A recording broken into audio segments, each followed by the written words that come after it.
Hello and welcome to another episode of Displaced Yinzer's Beer Reviews. I've had a very long day today. Also a very exciting day. I went to the Old Hickory Maple Syruption release this morning. And I was also hoping to hit the Wooden Robot Sour release. They were all sold out, so I skipped there. Went to Salute in Charlotte. Then I went to Noda, which I hadn't been to before, and I got some of their Sticky When Wet cans. I went to, what the hell is it called? Birdsong. Their stuff was god awful, so I got out of there pretty quickly. And then I went to Wooden Robot to try one of the sours that they still had on tap. It was great. They still had a bunch of other stuff on tap, which was also awesome. Right now, they're my favorite Charlotte area brewery by far. And then I also stopped at a local place on the way up towards home. A couple local IPAs on tap that were also great. I love the place. It's called Bottled and Capped. It's in Cornelius, North Carolina. It's a really cool place if you're ever around. But anyways, this beer that I have to rate and try today, I'm really excited about it. I've had this several times, but I haven't had it in a little while, and I've been seeking it out because I noticed that there's a bunch of Burial around here, but I hadn't seen this, and I really, really love this beer. It's from Burial, which is in Asheville. It's called a Skillet Donut Stout.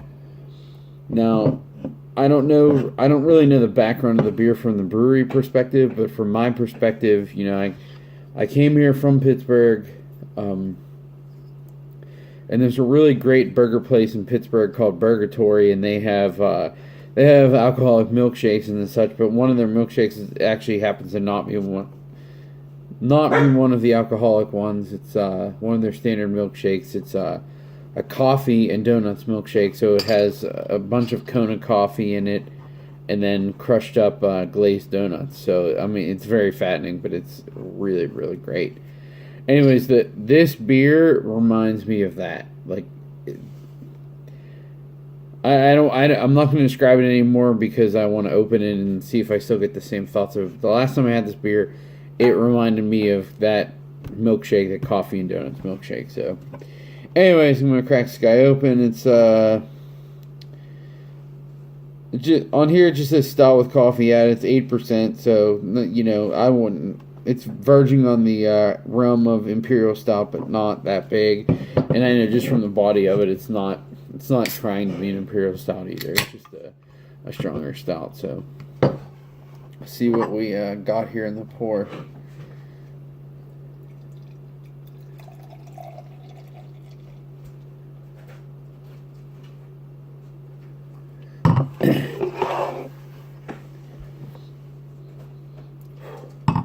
So, I mean, you can see that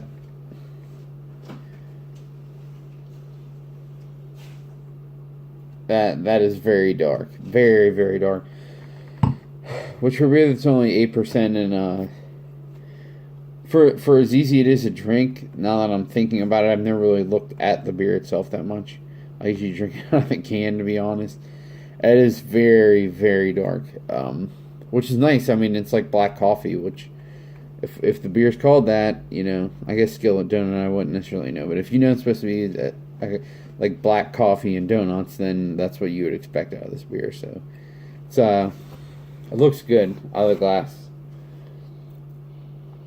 So the aroma is, it's black coffee and a little bit of lactose sugar, I guess it would be. Which I guess which would make me think of the glazed donuts. It's there's some, I guess sweetness isn't a thing that you can smell, but there's something in the nose that makes me think of donuts and the sugary character on donuts. I don't know what, I mean, I know this is made with lactose, but I don't think lactose itself really has a smell, so I don't know what else is in here to give it that smell, but it does. It smells like, I mean, I would say it smells like black coffee a lot more than it smells like donuts. But that's just what I'm getting right now. Other times I've gotten a lot more donuts. So I'm gonna dive in and give it a drink.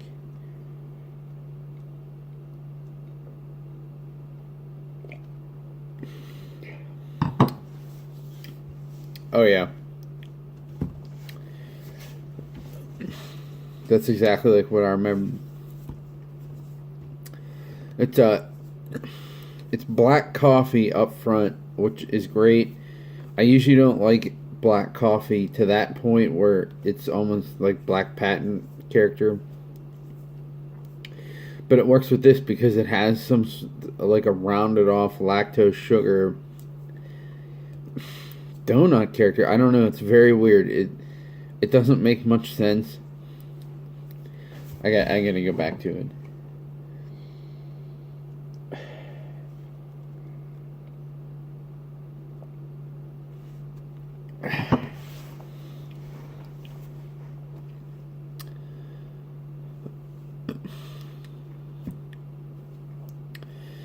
Again, the body. I mean, it's only 8%, so it's not an imperial stout. So the body is not huge, but it's a big beer. You get the booziness, but it's also, if you like that black coffee and donut character, it's incredibly easy to drink. Like, it's not thick. It's not super thin either, but it's not real thick. It's not cloying. It's not overly sweet.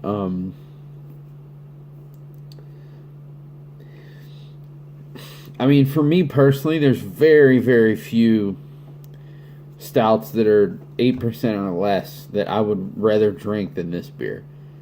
I love this beer, and I'm so glad that I can get it locally now. When I lived in Pittsburgh, I got it through trades a couple times, and I just thought it was such a great, easy drinking beer. It's awesome, awesome stuff. But honestly, one of the few beers that I can think of that I would maybe rather drink than this for 8% or less stout. You know, none of the, I get it, there's coffee in it, but nothing barrel aged. Nothing that's, less than 8% should really be barrel aged anyways. But the only one I can think of is from Brewtown, their Mexican coffee stout, which I will actually be reviewing on here pretty soon. So that'll have its own separate rating, and I might actually do it side by side with this because I'm going to be getting it pretty soon, and I have a 4-pack of this. So, but anyways, I'm rambling on about this beer. It's freaking great. I'm glad I got another 4-pack of it. I love this stuff. I think from what I've already been saying, I think it's pretty obvious that my rating is buy it, buy it, buy it, buy it. If you see it at a place, buy it. Unless it's some crazy overpriced whatever, but $25 or less for a 4-pack, buy it, buy it, buy it. If you know that you're somewhat close to it and you can go to it and to get it, buy it, buy it, buy it. If someone wants to trade it to you for something reasonable, it shouldn't be anything crazy because they can get it off the shelf. This shit gets distributed pretty well in this area. But if you're ever considering, should I try to get this or not, it's a great beer. If you have some nice local IPAs, wherever you're from, trade them to get this beer. You won't regret it. It's an awesome. If you like coffee beers, coffee stouts, whatever, great beer. Go out and seek it out. So again, I say buy it, buy it, buy it, buy it, buy it. Sounds like Jim Cramer, but it is what it is. It's an awesome beer. So I had a great time doing this review, and I look forward to doing the next one. Thanks.